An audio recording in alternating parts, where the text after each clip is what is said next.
In this training series, I'm going to show you how you can get started making quality video content for your YouTube ads and your YouTube channel using Adobe Premiere Pro. Hi, my name is Nicholas Ayers. I'm the founder here at Major League Video Marketing, where I show business owners how to use YouTube ads and video marketing to grow their brand, grow their business, and grow their bottom line. In this 7th video of our 8-part training series on how to use Adobe Premiere Pro to make your YouTube ads and your YouTube videos, I'm going to show you how to use color grading in your videos. What is color grading? Well, color grading makes your videos look like this, which are a little bit drab, a little bit washed out, and then make it look a little bit more cinematic like this, with a little bit more pop in your videos. This is really effective and useful to make your video stand out a little bit, or if you're in a situation where you need to correct the color of your video, this tutorial is going to help you with that training. Now, if you're only here for this specific training on color grading and you're not really interested in the other parts of our training series on Adobe Premiere Pro, then do me a huge favor. Before you go, hit the subscribe button, click the little bell notification.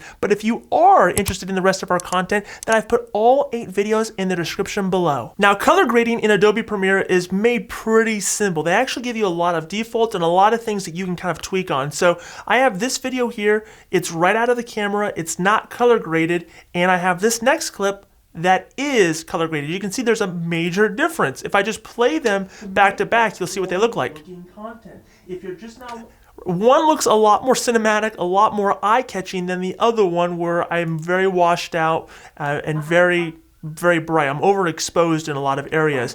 And the way that you would do that is if I just select the video here, in the effects panel, I'm going to go over to Luminatory Color, and I have a few different defaults. Number one, I can do basic correction, where I can manually change the way that I look, the way that I'm exposed, or whatever it is that I want to do. I'm going to default this back to 0. Let's give me just a little bit more contrast. Let's really kind of take out some of the brightness of the clip. And I'm just going to reduce the highlights, reduce the whites. I'm going to reduce some of the shadows here. Brings back some of my natural looking color.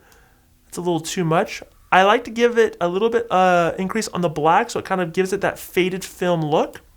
And then I'm going to go down to vignette, and I'm just going to kind of increase the vignetting a little bit. It kind of adds these dark vignetting down to the video.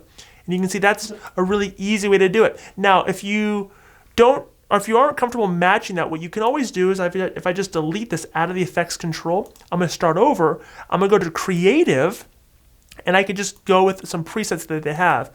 One that I use a lot is actually the first one a lot.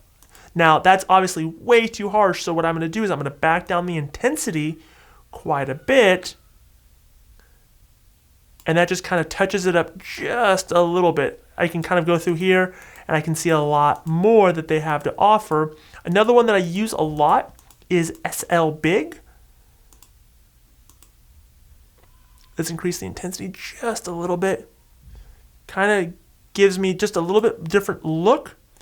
And then I'm going to do vignetting here just to kind of touch that up. Now, you can play around with this a lot more. Typically, I wouldn't recommend doing anything that doesn't look natural. Again, this looks a lot different, a lot more sharp, and a lot more natural out of the camera than this does.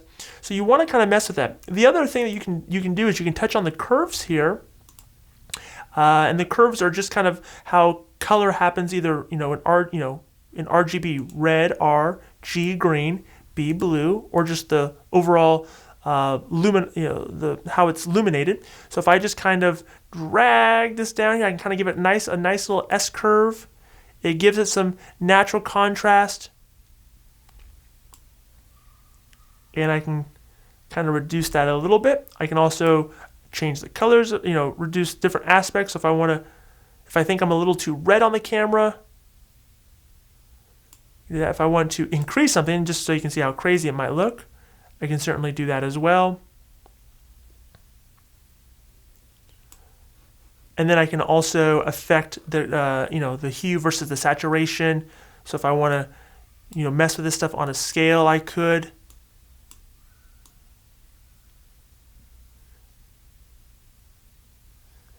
I can get really kind of funky with it. You have all that. Really, if you just focus on, again, you want to try to shoot it as much as well as you can out of the camera, but if you just focus on the colors here on the general settings, the basic correction, you can accomplish a lot of what you want to do.